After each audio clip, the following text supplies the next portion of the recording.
اعوذ باللہ من الشیطان اللعین الرجیم بسم اللہ الرحمن الرحیم الحمد للہ رب العالمین وصلی اللہ علی محمد وآلہ الطیبین الطاہرین اما بعد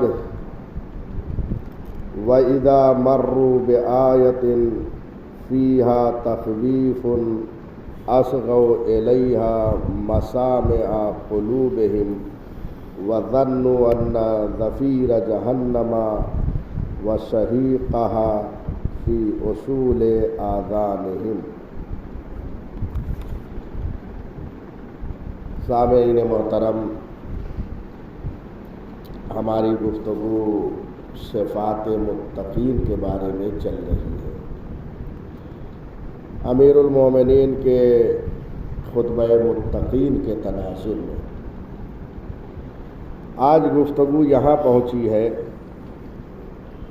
کہ متقین کی یہ بھی صفت ہے کہ جب وہ قرآن مجید کی تلاوت کرتے ہیں تو کل ایک بات کی طرف اشارہ کیا، اگر آیت ثواب کی ہوتی ہے تو وہاں پر وہ ٹھہر جاتے ہیں اور ثواب کے آیت کی طرف متوجہ ہوتے ہیں، جزا کی مبارک ہو جی، اور وہ اس سے خطاب اپنے کو سمجھتے ہیں کہ اللہ جو ہے ہم سے خطاب کر رہا ہے۔ وَإِذَا مَرُّوا بِآيَةٍ فِيهَا تَخْوِيفٌ، اور اگر ایسی آیت کے پاس سے گزرتے ہیں تلاوت کرتے ہوئے کہ جس میں جہنم کے عذاب سے ڈرایا گیا ہے، تو وہاں پر وہ ٹھہر جاتے ہیں اور اپنے دل کے کانوں سے بغور سنتے ہیں۔ یہ ہے، میں دل کے کانوں سے سنتے ہیں، وہ متوجہ ہوتے ہیں اس کی طرف۔ وَظَنُّوا، اور یہ گمان کرتے ہیں کہ جہنم کے جو آواز ہے، یعنی جہنم میں جو چیخ و پکار لوگوں کو عذاب ہو رہا ہے ان کی آواز، اور جہنم کے شعلوں کی آواز، شعلے جو ہوں گے وہ بھی آواز کریں گے۔ جیسے دیکھیں آپ دریا پہ جب پانی کے تھپیڑے اور اس کی لہریں اٹھتی ہے تو ایک آواز ہوتی ہے، ایسے ہی جہنم کے جو شعلے ہوں گے ان کی آواز بلند ہوگی، اور جو اس میں معذب ہوں گے جن کو عذاب دیا جائے گا جہنم میں، ان کے بھی چیخ و پکار کی آواز آئے گی۔ متقین جب ایسی آیتوں پہ پہنچتے ہیں تو اپنے دل کے کان سے سنتے ہیں اور یہ گمان کرتے ہیں وہ کہ یہ چیخ و پکار کی آواز ان کے کانوں تک پہنچ رہی ہے، یعنی گویا وہ محسوس کر رہے ہیں کہ اس وقت اس آیت سے جو مطلب بیان کیا جا رہا ہے، عذاب سے ڈرایا جا رہا ہے، گویا وہ سن رہے ہوتے ہیں، وہ آواز ان کے کانوں تک پہنچ رہی ہے، ایسا محسوس کرتے ہیں۔ اللہ اکبر۔ یہاں پر امام نے ایک قید لگائی کہ وہ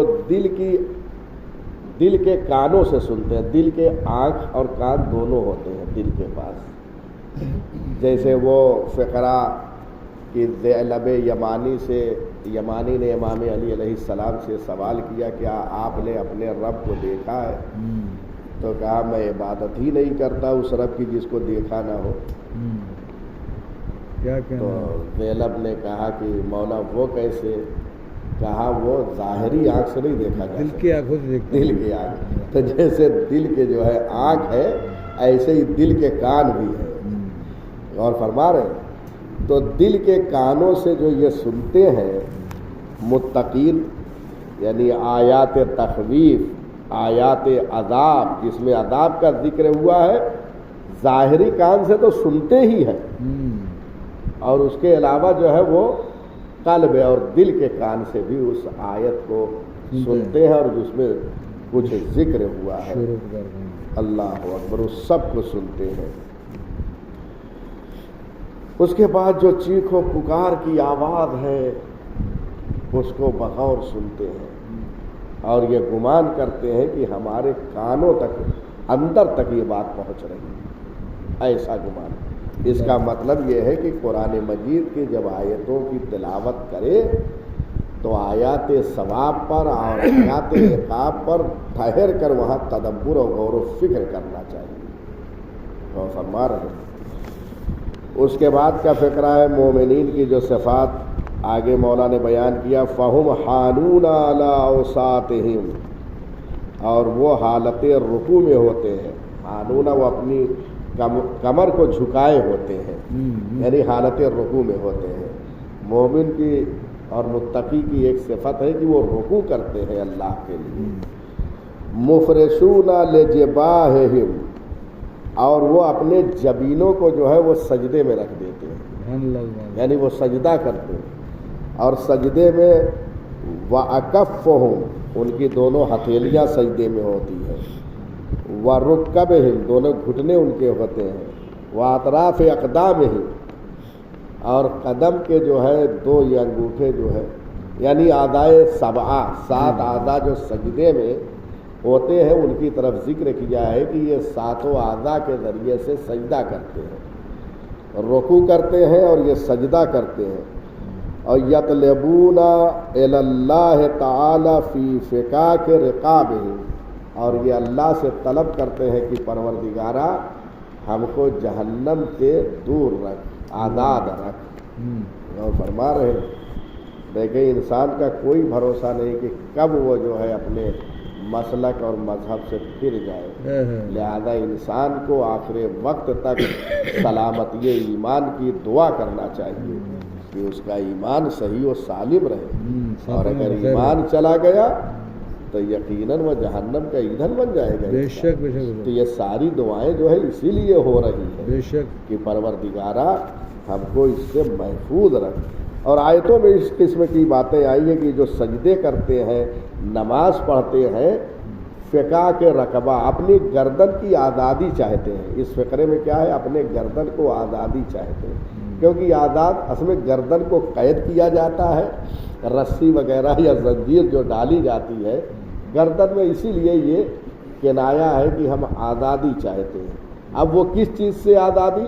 قرآن مجید میں آیت ہے کہ والذین یبیتون لربہم سجدا وقیاما والذین یقولون ربنا اصرف عنا عذاب جہنم ان عذابها کان غراما، اور وہ لوگ جو اپنے رب کے سامنے سجدہ ریز ہوتے ہیں، سجدہ کرتے ہیں اللہ کی بارگاہ میں، راتوں کو کھڑے ہوتے ہیں، راتوں میں قیام کرتے ہیں، عابد شب زندہ دار ہوتے ہیں، نماز شب پڑھتے ہیں۔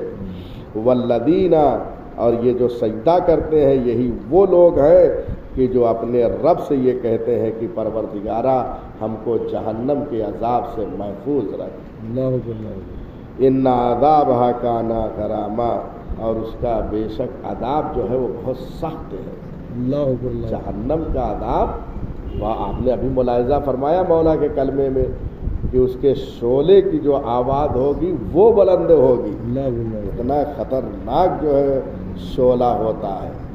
اور آپ نے دیکھا ہوگا کہ اب ٹھنڈی اور سردی کے موسم پہ بڑے بڑے جو ہے وہ آگ لکڑی جلائی جاتی ہے تو اس سے چٹخنے کی آواز جو ہے لکڑیوں سے پیدا ہوتی ہے، تو ایسے ہی جو ہے جہنم کے شعلے ہوں گے۔ جہنم میں جوتے بھی ہوتے، جوتے کیا؟ جی جی جی جی۔ اس کے بعد دیکھیے ایک فقرہ اور اس کلام سے بھی توضیح ہوتی ہے۔ ابھی جو روزانہ مولا نے کیا فرمایا، متقین وہ ہوتے ہیں جو اپنی گردن کی آزادی چاہتے ہیں، یعنی وہ چاہتے ہیں کہ پروردگار ہم کو عذاب جہنم سے دور رکھے، یعنی ہم پر عذاب دوزخ نہ کرے۔ آپ روزانہ جو دعا آج کل پڑھ رہے ہیں، یا علی و یا علیم، اس میں ایک فقرہ آتا ہے وَمُنَّ عَلَيَّ بِفِقَاكِ رَقَبَتِي مِنَ النَّارِ۔ یہ دعا جو ہے آج یا علی و یا علیم پڑھتے ہیں، اگرچہ بہت سے لوگ دعا کو ذرا سا صحت سے نہیں پڑھتے، اور میر حسن صاحب تو ماشاءاللہ بہترین ساری چیز صحت سے، لیکن اور حضرات ذرا سا وہ گوگل پہ جو ایرانی قاری وغیرہ پڑھتے ہیں ایک دو مرتبہ سن لینا چاہیے، تو ایک تو لحن آواز بھی اچھی ہو جائے گی اور دوسرے جہاں غلطیاں ہیں وہ صحیح ہو جائیں گی۔ ایسے ہی اذان میں بعض حضرات بہرحال غلطیاں کرتے ہیں، لہذا وہ سب صحت سے دینا چاہیے، اس سے انسان کی شخصیت بلند ہوتی ہے کہ چھوٹی چھوٹی غلطیوں کی طرف انسان متوجہ رہتا ہے، لہذا صحت سے جو دعا کرے اور قرآن حکیم کی تلاوت کی طرف جب وہ تلاوت کرے تو آیات کو صحت سے پڑھے۔ بہرحال یہ درمیان میں ایک جملہ چونکہ یہ فقرہ آ گیا تھا اس لیے بعض حضرات اسی کے آس پاس جو ہے تھوڑا سا غلطیاں کرتے ہیں۔ وَمُنَّ عَلَيَّ بِفِكَاكَ رَكَبَتِي مِنَ النَّارِ، اے پروردگار ہم پر تو احسان کر، ہم پہ منت رکھ۔ اللہ اللہ اللہ، کس چیز سے منت اور احسان؟ اس بات پہ رکھ کہ تو ہماری گردن کو آتش دوزخ سے بری کر دے، بری کر دے، بچا دے۔ ہمیں عذاب نہ کرا آتش دوزخ۔ یہ روزانہ دیکھیے ہر نماز کے بعد کی دعا کتنی اہم یہ دعا ہے۔ اللہ اکبر۔ یہ اللہ سے جو ہے اپنے آزادی کو چاہتے ہیں جہنم سے کہ وہ بری ہو جائے۔ اس کے بعد صفات جو ہے وہ بہت اہم ہے کہ یہ ساری چیزیں تو رات میں جو وہ نماز شب پڑھتے ہیں ساری چیزیں بیان کی، اب دن میں ان کی کیفیت کیا ہوتی ہے دیکھیں، ایک ایک چیز کو مولا بیان کر رہے ہیں، شب و روز ان کی کیفیت کیا ہوتی ہے، متقین کی، پرہیزگار لوگوں کی۔ اب دن میں یہ کیسے دکھائی دیتے ہیں، ایسا نہ ہو بعض حضرات دن میں کچھ ہوتے ہیں شب میں کچھ ہوتے ہیں، ایسے لوگوں کے حالات بدلتے رہتے ہیں، لیکن متقین جو ہے ان کے حالات جو ہے دیکھیے وَأَمَّا النَّهَارُ فَهُوَ لَمَا، اللہ اللہ، دن میں جو ہے یہ حلیم و بردبار نظر آتے ہیں۔ بردباری یہ لفظ بہت سنا گیا ہے لیکن اس کا صحیح مفہوم شاید کہ ابھی تک بتایا نہ گیا ہو۔ کہتے ہیں فلاں صاحب بہت بردبار ہے اور حلیم ہے، حلم سے کام لیتے ہیں۔ حلم کہتے کسے؟ کیونکہ ہمارے ممبروں پہ اگر یہ عادت ہو جائے ہماری مجلسوں میں کہ ایک لفظ اگر سخت آ جائے اور خطیب و عالم و ذاکر اس کی وضاحت کر دے تو یقین جانیے کہ علم میں کتنا اضافہ ہو۔ بے شک بے شک بے شک۔ لیکن مسئلہ وہی ہے کہ اب جب بھائی اپنی چاہت سے سب کام کریں گے تو حالات بھی ایسے ہی ہوں گے، بے شک۔ کہیں کہیں چاہت کو مارنا پڑتا ہے اور علم کی طرف، کیونکہ باب مدینۃ العلم کا ماننے والا وہ علم سے ہمیشہ وابستہ رہے گا۔ لہذا ایسا علم ہو کہ ایک مجلس اگر واقعاً سن کے کسی عالم سے اٹھے تو ایسا محسوس ہو کہ ہماری زندگی میں ایک نمایاں تبدیلی ہوئی ہے، ایک نمایاں تبدیلی ہوئی ہے۔ بے شک بے شک۔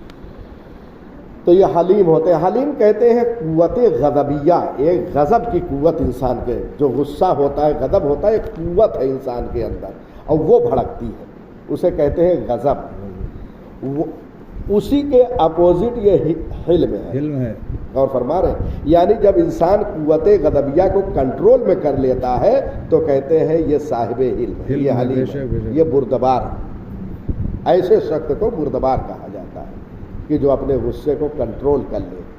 یعنی ایک جاہل نے آ کر بدتمیزی کر دیا، ہوتا ہے، بڑے بڑے بزرگ علماء تھے جو جا کے لوگ بدتمیزی کر جاتے ہیں، لیکن عالم جو ہے وہ حلیم ہوتا ہے۔ علم اور حلم دونوں ساتھ میں ہوتے ہیں۔ اگر کسی کے پاس حلم نہیں ہے تو وہ عالم مکمل نہیں ہے۔ کیا کہنے کیا کہنا، یہ بہت اہم ہے، اس لیے کہ ہاں یہ صرف جو ہے علم کے ساتھ جو ہے وہ علم بہت ضروری ہے۔ اگر دونوں ملے ہونا چاہیے، اگر آدھا ہو، جیسے کوئی اگر ایک سوال کا آنسر دے رہا ہو اور 10 نمبر کا ہے تو 5 مارکس سے ملے گا، صرف آدھا، نصف، اور نصف اگر پورا چاہیے تو پورا جواب آپ عنایت کریں۔ علم دونوں ساتھ میں ہوتے ہیں۔ تو یہ دن میں جو ہے حلیم نظر آتے ہیں، یعنی اللہ والے متقی و پرہیزگار یہ دن میں حلیم نظر آتے ہیں۔ اور روایت میں ہے علیک بالحلم، تم پر حلم لازم ہے۔ علیک جہاں آتا ہے وہاں کے معنی ہوتا ہے لازم، یعنی ضروری ہے تمہارے لیے علم۔ فإنہ رکن العلم، یہ علم کا رکن ہے، یعنی ستون ہے، علم اس پہ ٹھہرا ہوا ہے. اگر علم نہیں ہے تو چھت گر جائے گا بے شک، علم کا. بے شک، جیسے یہ ستون ہے، اگر نہ ہو تو عمارت باقی نہیں رہے گی. بے شک. ایسے علم کا جو ہے ستون علم ہے. اگر علم چلا گیا تو علم زمین پر آ جائے گا. غور فرما رہے ہیں؟ بیکار ہے علم. علم بیکار ہے، لہذا علم بھی ضروری ہے. اس کے بعد ان کی صفت ہے کہ یہ حلیم ہوتے ہیں، علماء ہوتے ہیں اور علماء ہوتے ہیں. دیکھیں علم دونوں کو ساتھ میں مولا نے بیان کیا، اور پہلے علم بیان کیا پھر علم. یہ جو روایت میں نے پیش کیا کہ یہ ستون ہے علم، اس لیے مولا نے ستون کے طور پر علم کو پہلے بیان کیا ہے، اس کے بعد علم کو بیان کیا. یہ سب فلسفہ ہوتا ہے. معصومین علیہ السلام جو کلمہ جہاں پر رکھ دیتے ہیں اس کی وہی تقدیر ہوتی ہے. واہ، سبحان اللہ، سبحان اللہ. وہ وہی یعنی یہ عصمت نے انتخاب کیا ہے. بے شک، فلسفہ ہے. معصوم کے کلمات پہ دقت کرنے کی ضرورت ہے، غور و فکر کی. اور یہ اسی وقت ہوگا کہ اوپر سے اگر کوئی پڑھ کے آ جائے تو اس کیفیت تک نہیں پہنچے گا. معصومین کے کلمات کو سمجھنے کے لیے ایک زمانے تک در معصومہ پہ بیٹھ کر بزرگان علم و فن سے جو ہے قصب فیض کیا جاتا ہے، اس کے بعد کلمات سمجھ میں آتے ہیں. بے شک، بے شک. وَإِلَّا یہ لباس تو ایک ڈریس ہے، سب کو مل جاتا ہے. غور فرما رہے ہیں. بہرحال یہ صاحبان علم ہوتے ہیں، اور اس علم کی بنیاد پر ان کی قیمت ہوتی ہے. انسان کی قیمت جیسے دنیاوی علوم متداولہ ہوتے ہیں. ایک بیچارہ جاہل ہوتا ہے، نہیں جانتا، جا کے اسٹیشن پہ لوگوں سے پوچھتا ہے فلاں گاڑی کب آ رہی ہے، کیا وقت ہے، کیا نہیں ہے. لیکن ایک پڑھا لکھا اسے سب معلوم رہتا ہے، مطمئن اسٹیشن پہ جو ہے ٹہلتا ہوا نظر آتا ہے، گاڑی چند منٹوں میں آنے والی ہے، اور وہ بیچارہ جہل کی بنیاد پر ادھر ادھر جو ہے دھکے کھا رہا ہے. لہذا اس کی کوئی حیثیت نہیں ہوتی. بے شک، بے شک. تو ایسے ہی علوم دینیہ ان کے پاس جو علوم آل محمد ہوتا ہے، اس سے ان کی قیمت بڑھ جاتی ہے. اللہم صلی اللہ علیہ وسلم. روایت میں ہے اکثر الناس قیمتاً اکثرہم علماً، لوگوں میں سب سے زیادہ قیمت اس کی ہے جس کے پاس علم زیادہ ہے. علم کے حساب سے ہر انسان کی قیمت ہے. یہی وجہ ہے کہ دنیا میں بھی آپ دیکھ لیجئے علم کی ہی بنیاد پر سیلری رکھی جاتی ہے. بے شک، بے شک. ایک پرائمری کے جو ٹیچر ہوتے ہیں بیچارے کافی محنت کرتے ہیں، لیکن ان کی 50,000 تنخواہ ہوتی ہے. ایک پروفیسر ہوتا ہے، ایک لیکچر جا کے دیا 1.5 لاکھ تنخواہ ہوتی ہے. غور فرما رہے ہیں؟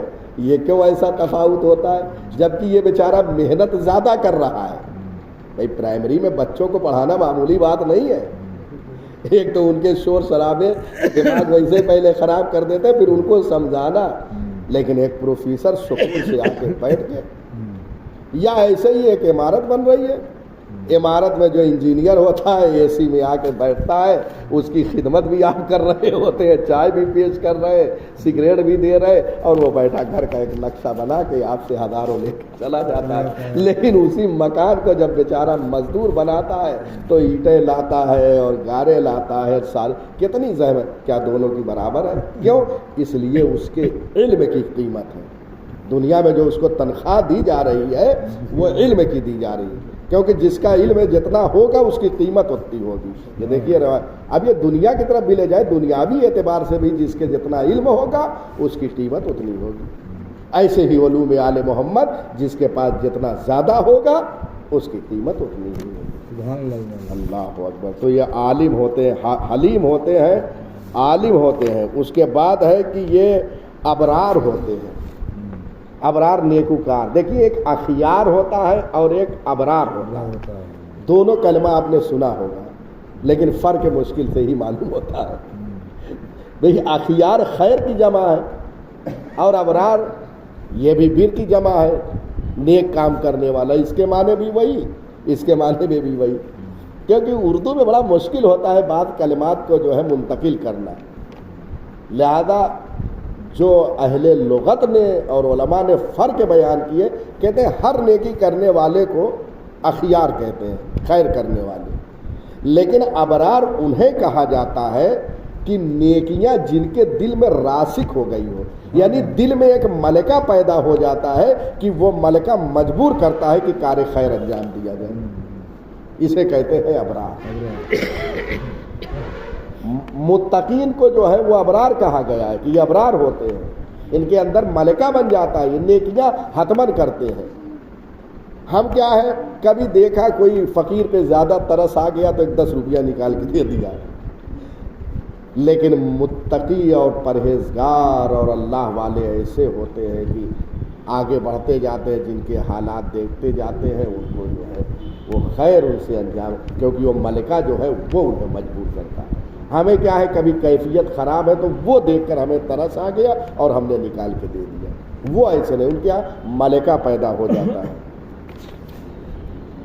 اللہ اکبر۔ اس کے بعد ابرار، اب ابرار جانتے کہاں ہوں گے؟ قرآن مجید کی آیت ہے ان الابرار لفی نعیم، ابرار جو ہے جنت میں ہوں گے، یہ اپوزٹ ہے فجار کی، فجار یعنی فسق و فجور کرنے والے، یہ کہاں ہوں گے؟ ان الابرار لفی نعیم وان الفجار لفی جہیم، نیک لوگ جنت میں ہوں گے اور فاسق و فاجر لوگ جو ہے وہ جہنم میں ہوں گے۔ اللہ، بس آخری کلمات، قد براءہم الخوف بری القداء ينظر الیہم الناظر فیاسبہم مرضا۔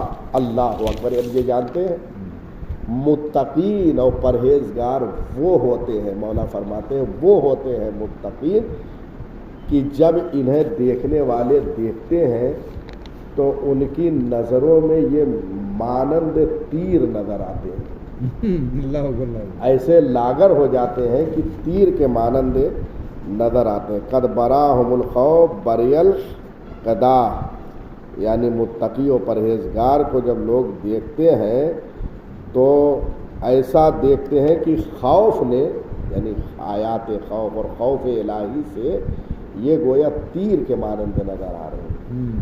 اب ضروری نہیں کہ سب تیر کے مانند نظر آئے، ایک مثال ہے، غالباً ایسا ہوتا ہے، نہیں تو ایک انسان صحت مند ہوتا ہے، جیسے کہا جائے کہ انسان وہ ہوتا ہے جو 2 پیر سے چلتا ہے۔ بعض اوقات دیکھتے ہوں گے ایک انسان مجبور ہوتا ہے 4 ہاتھ پیر سے، دونوں ہاتھ اور پیر سے چلتا ہے، جو مجبور، تو کیا وہ انسان نہیں ہے؟ وہ 4 سے چل رہا ہے، وہ بھی انسان ہے، لیکن غالباً کیا ہوتا ہے، انسان 2 پیر سے چلتا ہے۔ غالباً ایسا نہیں ہو، مومن و متقی صحت مند بھی ہوتے ہیں ان کی، لیکن زیادہ تر ایسے ہوتے ہیں، لہذا یہ مولا نے قید کیا ہے کہ یہ خوف کی وجہ سے لوگوں کی نظروں میں تیر کے مانند ہے، اور یہ تیر سے ایک تشبیہ دینا بھی بہت اہم کام ہے، یعنی ایسے ہوتے جیسے تیر جا کر ہدف پہ لگتا ہے، جب تیر چلاتے ہیں، تیر بنایا اس لیے جاتا ہے تاکہ وہ اپنے مقصد پہ لگے۔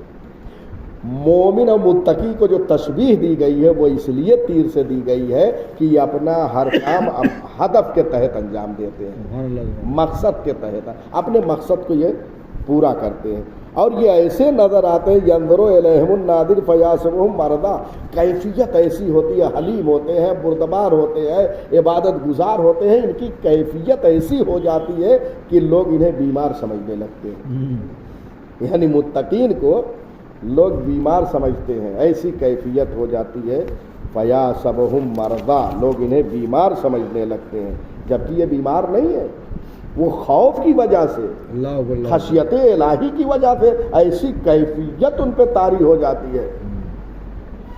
الخشیتو، اور بھی روایتوں میں یہ وارد ہوا ہے، الخشیتو من عذاب اللہ سیمۃ المتقین، اللہ سے ڈرنا، خشیت الہی رکھنا جو ہے یہ متقین کے صفات میں سے جو یہاں مولا بیان کر رہے ہیں، اور ان کا مقام یہی وہ لوگ ہوں گے جو جنت میں ہوں گے۔ قرآن مجید کی جو آیت ہے اسی مطلب کی طرف اشارہ کر رہی ہے، وَأَمَّا مَنْ خَافَ مَقَامَ رَبِّهِ وَنَهَى النَّفْسَ عَنِ الْهَوَىٰ فَإِنَّ الْجَنَّةَ هِيَ الْمَأْوَىٰ، جو اپنے رب کے مقام سے خوف زدہ ہوتا رہا اور اپنے نفس کو خواہشات سے بچاتا رہا، اس کا ٹھکانہ جو ہے وہ جنت ہے۔ یہ 2 کام جو کرے گا اس کا ٹھکانہ جنت ہوگا۔ اللہ اکبر۔ نہ صرف ان کو مریض سمجھنے لگتے بلکہ اس سے بڑھ کر دنیا انہیں دیوانہ سمجھنے لگتی ہے، یعنی متقین اس کیفیت پہ پہنچ جاتے ہیں اپنے عبادت طاعت اور ہمیشہ علم و حلم سب انہی اپنے صفات کو جو ظاہر ان سے ہوتے ہیں دنیا انہیں دیوانہ کہنے لگتی ہے۔ چنانچہ آپ انبیاء کرام کی ہسٹری کو اٹھا کے دیکھیے، ایسی کیفیت، کیونکہ یہ عام لوگوں سے الگ ہوتے تھے، کیونکہ اللہ والے ہوتے تھے، ان کی کیفیت الگ ہوتی تھی۔ چنانچہ پیغمبر اکرم کو کیا کیا کہا جاتا تھا عرب کی سرزمین پر، کیونکہ ان کی کیفیت عام لوگوں سے جدا ہوتی ہے۔ متقین ایسے ہوتے ہیں جن کی کیفیت ایسی ہے جن کو لوگ دیکھ کے دیوانہ کہتے ہیں، قد خالتہم امر عظیم، جبکہ ایسا نہیں ہوتا ہے، ان کو جو ہے اللہ کے جلال نے اپنی طرف مصروف کر رکھا ہے، یہ دنیا کی طرف نہیں، عالم ملکوت کی طرف دیکھ رہے ہیں، ادھر غور و فکر کرتے ہیں، یہاں سے ان کا کوئی رابطہ نہیں ہوتا ہے، وہ اللہ کے تمام صفات اور یہ اعلیٰ جو نعمتیں ہیں دنیا میں، یہ ساری چیزوں پہ غور و فکر کرتے ہیں، تدبر کرتے ہیں، ساری چیزوں نے انہیں مصروف کر رکھا ہے۔ بہرحال اور سارے مطالب ہیں، انشاءاللہ چند دنوں میں یہ سارے مطالب آپ کی خدمت میں پیش کر دیے جائیں گے۔ وآخر دعوانا ان الحمدللہ رب العالمین۔